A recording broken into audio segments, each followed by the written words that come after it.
at mga retired police na papirmahin ng affidavit to support the case of Tatay Digong and to prosecute all of the other suspects or whatever doon sa case? Madaya po Sagot. ang prosecution.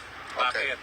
Humingi po sila ng karagdagang panahon para i-disclose ang mga pangalan ng testigo nila. Napagbigyan sila. Tapos ngayon lang sila naghahanap ng testigo. Diba? Bago dapat nila pinakulong ang Tatay Digong, meron na silang mga testigo. Hindi po pwede, na 73 days na nakakulong si Tatay Digong, ngayon pa lang sila nag-aatupag para humanap ng mga testigo.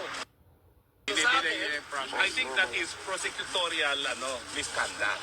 Kasi, ang sabi nila, security reasons daw. Yung dahilan kung bakit hindi nila ma-disclose yung mga pangalan ng mga witnesses. Ngayon, lumalabas. Ngayon pa lang sila naghahanap ng testigo. Exactly. Hindi ba prosecutorial misconduct yan? Dinidelay na lang, hindi ba, abogado sa kanila, no? Paminom ka muna. Oo. Kasi Diet po. hindi. Diet muna. Diet. Next question. Hindi, wait, kasi tinanong namin si Attorney Kaufman din katulad dyan. Kasi yung prosecution, they were granted twice to extend the presentation of witnesses. Ano ba yung indication? Wala ba silang witnesses ba? Or ano ba to? Well, ang sinasabi nila, they're worried about the safety. Pero ngayon lumalabas itong report galing kay Senator Bato na ngayon pa lang sila nakikipag-usap sa mga witnesses, mukhang nagsisinungaling sila. Ang totoo, wala silang mga testigo. Diba? So, I think, abuso na ang ginagawa nila doon sa paghingi ng extension para sabihin kung sino yung mga testigo. Ang lahat ng akusado, merong karapatan para i-confront ang kanilang mga accusers. Eh si Tatay Digong, 73 days na nakakulong. Hanggang ngayon, di sinasabi kung sinong tumatay yung testigo laban sa kanya. At yun lang nakakalungkot. After 73 days na nakulong na si Tatay Digong, naparusa na rin yan, abay ngayon palang nakahaglap ng mga testigo.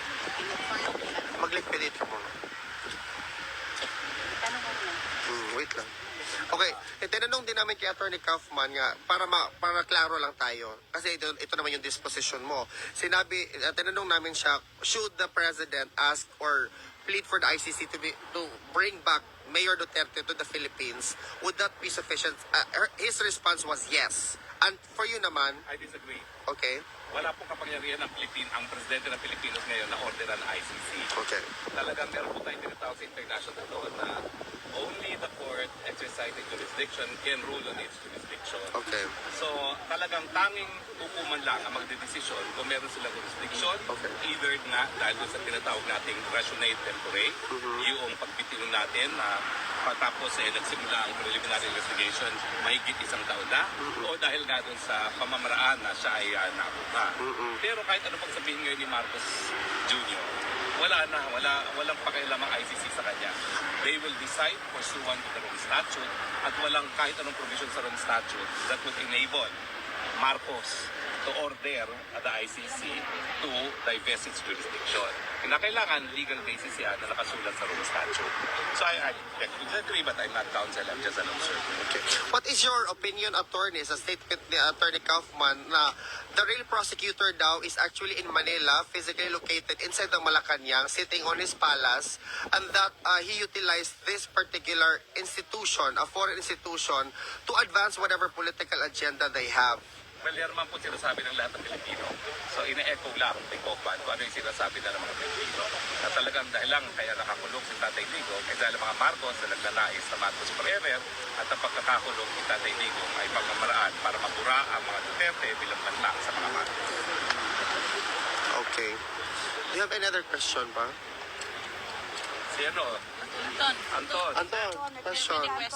So anong pinakamagandang gawin, attorney, sa bilang abogado para makauwi si Tatay Digong sa Pilipinas? Well, mga abogado, ginagawa nila mga trabaho nila, no? Nakapinbin na yung pagpo-question sa jurisdiction na lahat naman tayo sa Pilipinas, sinasabi natin sa mula-mula, even day one, walang jurisdiction, no? Of course, it took 50 days to file the challenge, pero at least naka-pending na yan, no? Okay. Pero meanwhile, ang sinasabi ko, may magagawa pa rin mga Pilipino. Dahil siya'y kinidnap, i-pressure natin, lalong-lalo na ng mga Filipino-Dutch at saka mga Filipino-Europeans na wag dapat konsentihin ng Netherlands na siyang nagkukulong at nagbabantay sa kanya dito sa dahig na ipagpatuloy ang pagkukulong dahil illegal yung pamamaraan ng pagkuha sa kanya. No? So, tingin ko dapat maging maingay ang mga Filipino, Dutch at Filipino-Europeans and demand from their government na dapat wag konsintihin yung illegal na pamamaraan na pagkuha kay Tatay Digong. Ayan na po, parating na si There's Kuya something in your Bong, no? mouth. Now,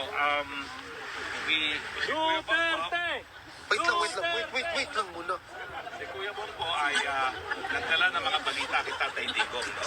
Yung mga balita gaya ng sabi na Tribam, yung mga balita na pag-dismiss ng kaso niya laban kay Torre at Marvin dun sa pagkano kay Naka-on yan. Lloyd, at aalaman na Dito lang dito, attorney. mga reaksyon. Umakyat ka sa stage, attorney. Umakyat ka sa stage. Yan. Dito tayo, Kuya Bong. Sir Bong, dito tayo, Siyempre, sir. lahat ng Pilipino ngayon nanonood at paatat malaman. Wait lang. Balita kay Tatay Digong, kamusta muna siya? Ayun, Wait lang. Bakit po siya masaya? Yung mga update kasi Masaya. Ano yung mga updates na binigay niyo sa kanya? lahat ayun sa rebound Anong sabi niya dun sa cabinet rebound? patch mic. Lakas smile, pero wala siya sinabi. Hindi talaga siya nagagawa. The way I Gumagano. Okay. Ano pa pong wala mo. Sabi ko yung kayo everyday nandito talaga yan sila. Ayun. Nahiyak man.